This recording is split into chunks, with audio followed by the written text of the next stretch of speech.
basta dumadagsa mga tao sa iba't ibang simbahan. Isa na riyan ang kilalang Quiapo Church. Pero mga deboto rito, hindi lang pagsisimba at pagdarasalan sadya ngayong Kwaresma. Marami kasi sa kanila, dinarayo pa ang mga anting-anting.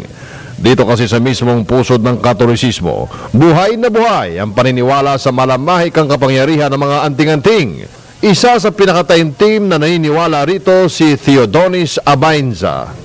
Bata pa lang daw si Donis nang mahilig siya sa mga anting-anting. Simula noon, nasubsob na siya sa pananaliksik tungkol dito. Kaya halos lahat ng simbolismo ng mga anting-anting, kabisado na niya. Diyos Ama, Diyos Anak, Diyos Espiritu Santo. Ito lang po mata, tinatawag lang po naman natin na infinito po. Ngayon, isa na si Donis sa mga nagtitinda ng anting-anting.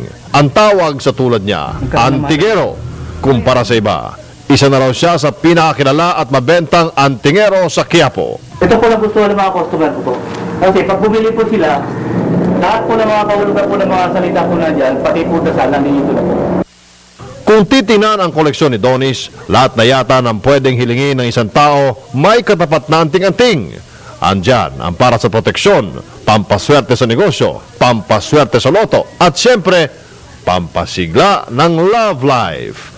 Kung gusto nyo naman, nandyan na rin ang mga all-purpose anting-anting. Ano man ang hiling nyo, tutumbasan nyo lang ng paniniwala.